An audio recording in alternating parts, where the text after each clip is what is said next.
اس کا نازک انداز بدن میرے سامنے بالکل عریاں پڑا تھا۔ اس کی آنکھوں کو اس کی مرضی کے مطابق ایک گہرے رنگ کی پٹی سے باندھ دیا گیا تھا، کیونکہ جو عمل ہونے جا رہا تھا وہ کسی خاص کیفیت کو محسوس کروانے کے تحت نہیں تھا، بلکہ وہ مجھ سے شرم اور جھجک محسوس کر رہی تھی۔ کمرے کی ساری بتیاں گل کر دی تھی۔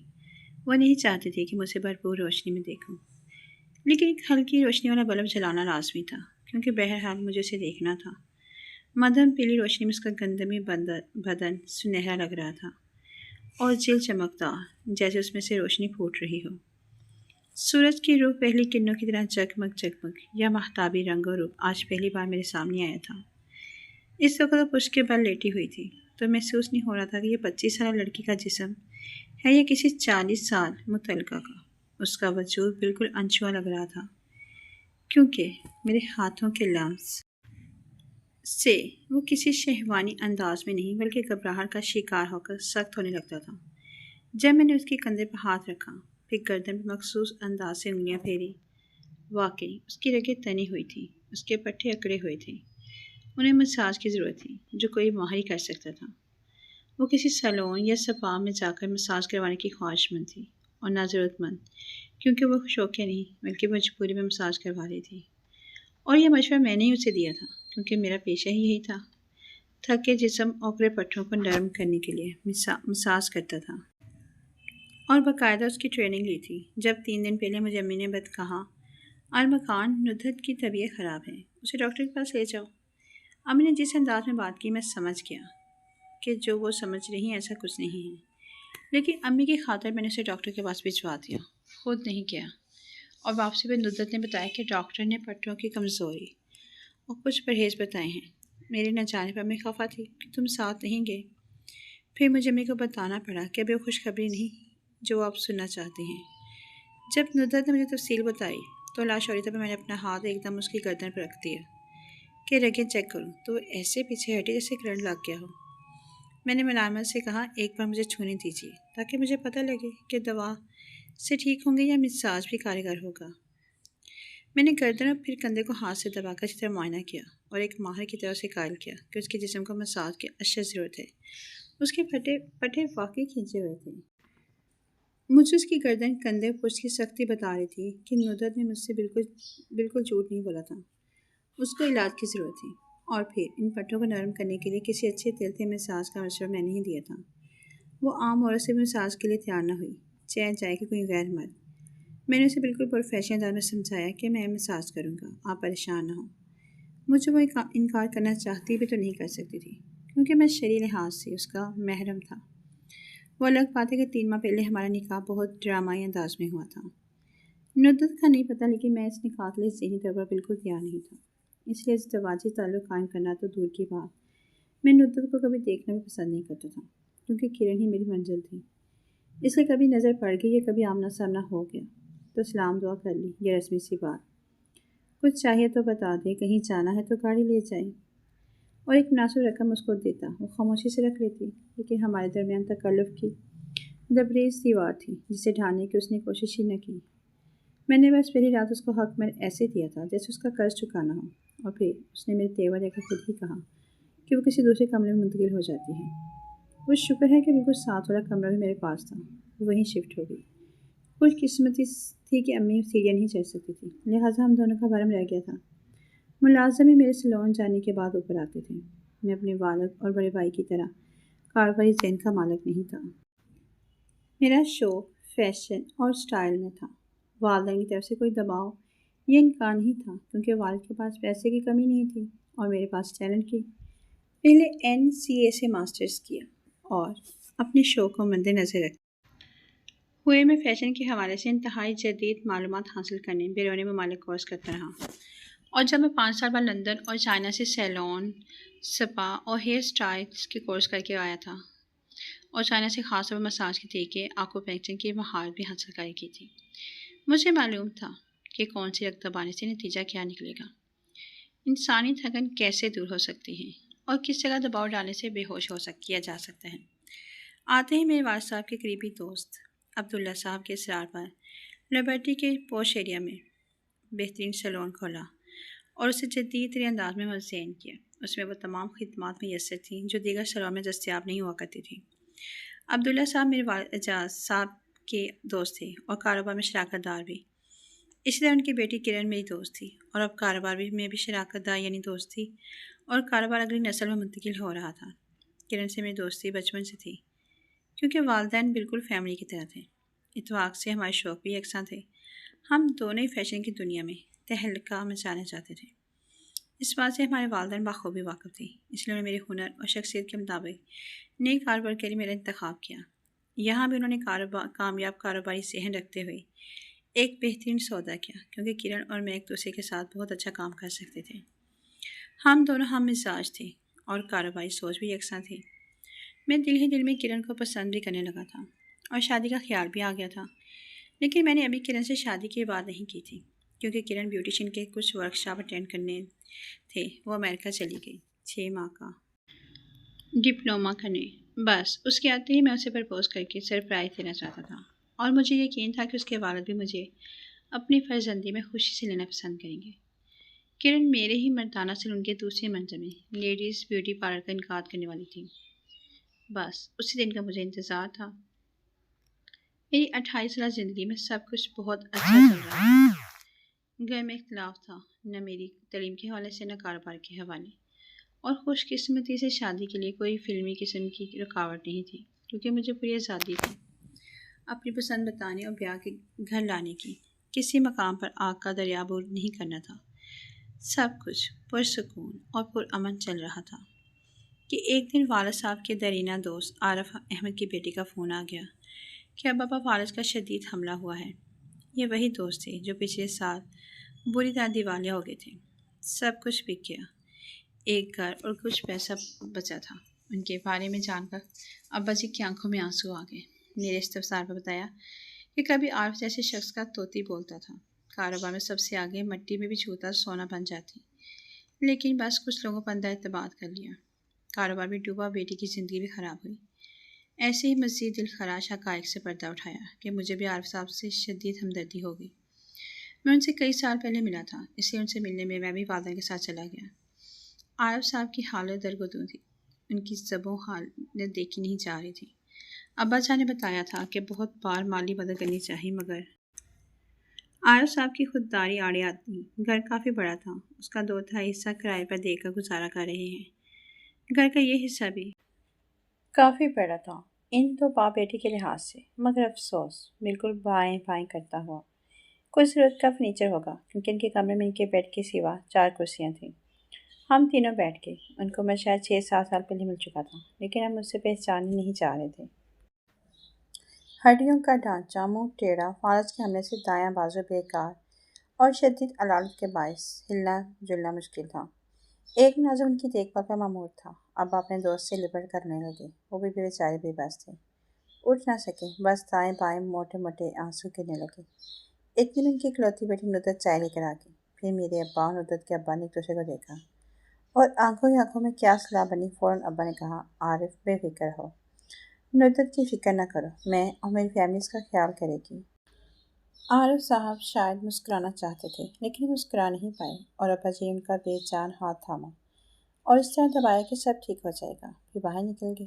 1 گھنٹے کے اندر اندر میرے بڑے بھائی اور بھابھی 2 دوست اور مولوی صاحب تشریف لے آئے۔ میں چونک گیا، یہ سب کیا ہو رہا ہے؟ تو مجھے ابا جی اٹھا کے ایک طرف لے گئے اور کہا، ندرت سے نکاح کر لو۔ میں چونکا، شاید چیختا، لیکن والد صاحب کی آنکھ میں آنسو تھے۔ بس اتنا بولے، یہ وہ شخص ہے جس نے مجھے کاروبار کرنا سکھایا، مجھے میرے پیروں پر کھڑا کیا۔ آج یہ بے بسی کی موت مار رہا ہے۔ اس کی بیٹی اجڑی بیٹھی ہے، کاروبار کا صدمہ اور اکلوتی بیٹی کی طلاق کا دکھ اسے کھا گیا ہے۔ میری عزت رکھ لو، میرا دوست مرنے سے پہلے مطمئن ہو جائے گا۔ میں جھجکا، گھبرایا، میرے منہ سے الفاظ نہیں نکل رہے تھے۔ والد صاحب کی آنکھوں سے بہتے آنسو میں دل کو چپ رہے تھے۔ کیا بولتا؟ بس اتنا کہا، ندرت سے تو پوچھ لیں، تم اپنا بتاؤ برخوردار۔ ندرت ان کا انکار نہیں کرے گی۔ اس ساری کارروائی کے دوران ندرت بالکل خاموش بیٹھی تھی۔ ابا جی کو ندرت کی ہاں پر اتنا اعتماد کیسے تھا؟ لیکن ابا جی بالکل درست۔ ندرت نے آرام سے ان حالات کے تحت 3 بار قبول ہے کہا اور بول دیا، اور ہمارا نکاح ہو گیا۔ جب بیٹی نے نکاح کے بعد اپنے باپ کے سامنے سر جھکایا، کہ وہ دائیں نہ صحیح اپنے بائیں ہاتھ ہی سر پر رکھتے۔ ہاتھ تو اٹھا مگر اٹھتے ہی گئی کیا۔ ان کی روح قبض سرے سے پرواز کر چکی تھی۔ شاید قبولیت کا لمحہ تھا کہ بیٹی کا گھر بستہ دیکھ لوں، یا نکاح کے لیے اللہ تعالیٰ سے کچھ لمحے مستار لیے تھے۔ ندرت کے باپ کا حال اور میرے باپ کی آنکھوں کے آنسو مجھے مجبور کر گئے تھے، اور میں نے چاہتے ہوئے بھی یہ نکاح کرنا پڑ گیا۔ لیکن نکاح کے فوراً بعد ان کے مرنے سے مجھے افسوس سے زیادہ شدید ذہنی کوفت ہوئی کہ کاش کچھ لمحے پہلے مر جاتے تو میں اس نکاح سے بچ جاتا تھا۔ مجھے اب ہوش آنے لگا تھا کہ میرے ساتھ ہوا کیا ہے، اور یہ 12 سال بڑی عمر کی عورت مشکل طور پر میرے پلے پڑ گئی تھی۔ سارا کام کفن دفن اسی دن ہو گیا، اور رات کو جنازے کے بعد ہم گھر پہنچ گئے۔ سمجھ نہیں آتا تھا کہ ندرت اگلے سال اس طریقے کو اپنی شادی کی سالگرہ منائے گی یا اپنے باپ کی برسی۔ انہی سوچوں میں گھومے ندرت کے گردن اور کندھوں کا مساج کرتا رہا۔ تقریباً 15 منٹ کی مساج نے اس کے پٹھوں کا کھچاؤ کم کر دیا تھا، اور اس کے بدن کی اکڑن بھی کافی کم ہو گئی تھی۔ اب میں اپنے ماضی سے نکل کر حال میں آیا تو سوچا کہ باقی جسم کا بھی مساج کر دوں۔ میں نے اپنی تیل میں ڈوبی انگلیاں اس کی ریڑھ کی ہڈی کے ساتھ ساتھ ایک خاص انداز میں پھیرنے لگا۔ مجھے کمر پر چھوٹے چھوٹے ایک ہی جیسے دھبے نظر آئے، کہیں پہ ہلکے، کہیں پہ گہرے داغ دھبے، کچھ ہموار، کچھ ابھرے ہوئے۔ اب میرا دماغ پوری طرح ندرت کے جسم کا جائزہ لینے لگا۔ ایک دم ندرت کی ران اور پنڈلیوں پر بھی ویسے ہی داغ نظر آنے لگے، وہاں کافی کثرت سے تھے۔ مجھے بہت تعجب ہوا کہ کیسے نشان ہیں، چھالے تھے یا کوئی خاص بیماری، کیونکہ ایک جیسے حجم میں تھے۔ میں نے ندرت سے کہا، آپ سیدھی ہو کر لیٹیں۔ جی، وہ گھبرائی اور ہچکچاہٹ سے بولی، بس کافی ہے، رہنے دیجیے۔ میں نے بالکل پیشہ ورانہ انداز میں کہا، آپ سیدھی لیٹیں۔ میں واقعی سنجیدہ تھا، کیونکہ میں جاننا چاہتا تھا کہ یہ داغ دھبے صرف پشت پر ہے یا سامنے بھی ہے۔ میں نے یہ اصرار اس لیے نہیں کیا کہ مجھ پر شہوانی جذبات غالب تھے، بلکہ مجھے شدید تجسس تھا کہ داغ کیسے ہیں۔ ویسے بھی یہ میرا پیشہ تھا کہ میں 1 گھنٹے کے مساج کے بعد بھائیوں کا وصول کیا کرتا تھا۔ آنکھوں پنکچر کی وجہ سے اور دیگر طریقوں سے مجھے انسانی جسم کو سکون پہنچانا آتا تھا۔ صرف 1 گھنٹے میں تھکا ماندہ انسان تر و تازہ کرنے کا ہنر رکھتا تھا۔ حتیٰ کہ رچکوں کے مسافر بھی میرے مساج کے بعد گھوڑے گدھے بیچ کر سوتے تھے، اور خاص بات یہ کہ مرد ہی نہیں، خواتین بھی مجھ سے مساج کروایا کرتی تھی، کیونکہ میں بلا تقصیر صرف اپنے ہنر کا مظاہرہ کرتا تھا۔ بیمار خواتین حضرات پٹوں کی بیماری، تھکن اور ذہنی سکون کے لیے آنے والے لوگ میرے لیے صرف ایک جسم ہوتے، جو 1 گھنٹہ میرے سامنے بے حس و حرکت پڑے رہتے۔ مساج مکمل ہوتا، فیس دیتے، خوشی خوشی گھر چلے جاتے۔ مجھے ان سے کوئی لگاؤ نہیں ہوتا تھا، لیکن کچھ خواتین کے جسم میرے ہاتھ لگتے ہی ان پر نرمی اور سختی پڑنے لگ جایا کرتے تھے، اور میں یہ اندازہ کر لیتا تھا کہ خاتون اس وقت جنسی تناؤ کا شکار ہے، یا مرد کے ہاتھ کا لمس اسے جنسی تسکین پہنچا رہا ہے۔ لیکن ایک بات یہ بھی تھی کہ ہر عورت کا مساج کروانے کا مقصد جنسی تسکین نہیں ہوتا تھا، بلکہ ان میں سے اکثریت کے تھکے اکڑے پٹھے اس بات کی غمازی کیا کرتے تھے کہ ان بدنوں کو حد سے زیادہ استعمال کیا گیا ہے، وہ مشقت انسانوں کے لیے کی گئی ہو یا سخت روزگار کے حوالے سے۔ اور شاید کچھ عورتیں اپنے شوہر کی بے حسی کو جھیلنے کے بعد ان کا جسم سرد ہونے سے بچ سکے، اس لیے مساج کے بہانے مرد کے ہاتھ کا لمس لینے آ جاتی تھی۔ میں عورتوں کی نفسیات کو سمجھ چکا تھا۔ میرے پاس عورتوں کی بڑی تعداد ممنوعہ علاقے میں بسنے والی خواتین کی تھی۔ ان کا جسم مساج کرواتے وقت اس طرح کا رد عمل دیتا جیسے میں محسوس کرنا چاہتی ہوں کہ ہر مرد ان کا جسم صرف شہتوت اور ہوس پورا کرنے کے لیے نہیں چھوتے، کیونکہ شہتوت زیادہ مردوں کی دی ہوئی تھکن ہی تو دور کرنی آتی تھی، اور میں ان مردوں سے مختلف تھا، ان کو اذیت دینے کی جگہ سکون دیتا تھا۔ لیکن ایک بات جو بالکل سچ ہے، میرے پاس کبھی کوئی شریف اور باپردہ عورت نہیں آئی جو آیا کرتی تھی۔ ان کے رومانی خیالات ہم توڑ چکے ہوتے، وہ سمجھ چکے ہوتے کہ مرد اور عورت کے درمیان کھیلے جانے والے جسمانی کھیل میں عقل، شعور، جذبات، احساسات کا کوئی عمل دخل نہیں، وہ صرف جسمانی اور نفسیاتی تسکین کے لیے ہے۔ جو ہی وہ حاصل تو کھیل ختم۔ میں ندرت کے مساج کے دوران الجھ چکا تھا۔ 2-3 بار میں نے ضد کی اور سخت لہجے میں کہا تو مان گئی اور سیدھی لیٹ گئی، اور میں نے پہلی بار اپنی بیوی کے خد و خال پر غور کیا۔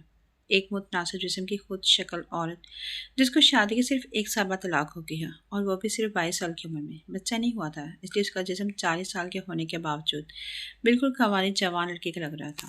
اس کے وجود کے نشیب و فراز اس کے دل کی تیز دھڑکن کا پتہ دے رہے تھے، لیکن میرا دماغ صرف ان داغ دھبوں کی طرف تھا۔ میں نے بغور جائزہ لیا، اور پھر اچانک میں نے کمرے کی تیز روشنی جلا دی۔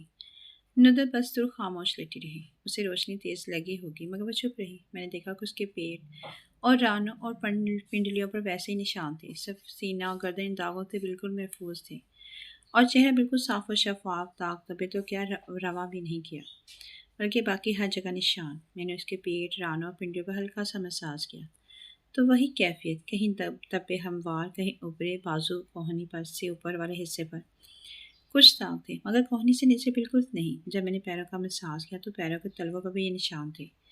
مجھے اس وقت شدید حیرت تھی، کیا یہ کون سا مرض ہے جو اسے لاحق تھا، جو صرف نظر نہ آنے والے یعنی کپڑوں میں ڈھکے رہنے والے حصوں پر اثر انداز ہوا تھا؟ اور اگر ایسا ہی تھا تو پھر سینے پر ہونے چاہیے تھے۔ میں پھرتی سے اٹھا اور اٹھ کر کمرے کی ساری روشنیاں جلا دی، اور تیز روشنیوں میں اس کا خوبصورت جسم بالکل داغدار لگ رہا تھا۔ برہنگی کے باوجود بھی مجھے اپنی طرف راغم کرنے سے قاصر تھا۔ شہتوت کی جگہ ہمدردی پیدا ہو رہی تھی۔ اس سے رہا نہیں کیا، میں اونچی آواز میں بولا، ندھت، یہ آپ کے جسم پر داغ کیسے ہیں؟ ندھت جیسے سوتے سے ہڑبڑا کر جاگی ہو، وہ اٹھ کر بیٹھ گئی اور اس کا سمٹتا اور خود کو ہاتھوں سے چھپانے کی ناکام کوشش کرتے دیکھ کر میں فوراً سمجھ گیا۔ اس پر چادر ڈال دی جو اس نے فوراً اپنی گرد لپیٹ لی اور ہرکلاتے ہوئے کچھ بولنا چاہا، مگر لفظوں نے اس کا ساتھ نہیں دیا۔ مجھ تک صرف جی و بس بھی خاموشی۔ میں نے چادر اسے اچھی طرح ڈھانپ کر آنکھوں کی پٹی کھول دی۔ کچھ لمحے کے توقف کے بعد میں نرمی سے بولا، ندھت، بتائیے نا، یہ داغ دبے کیسے ہیں؟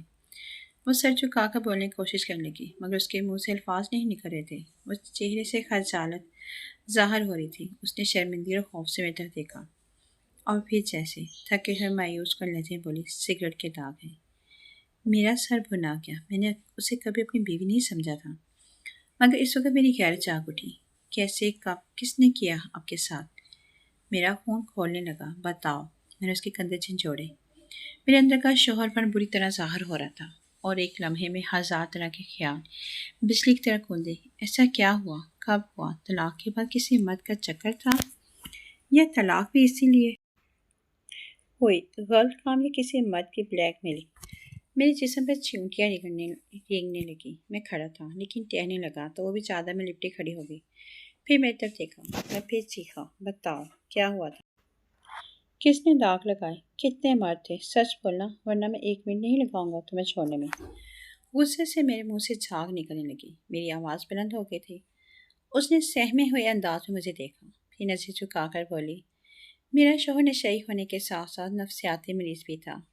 وہ جب بھی میرے قریب آتا تو اپنی نفسیاتی تسکین کے بعد سگریٹ پی کر میرے جسم پر جایا کرتا۔ یہ سارے داغ ان قربتوں کی دین ہے۔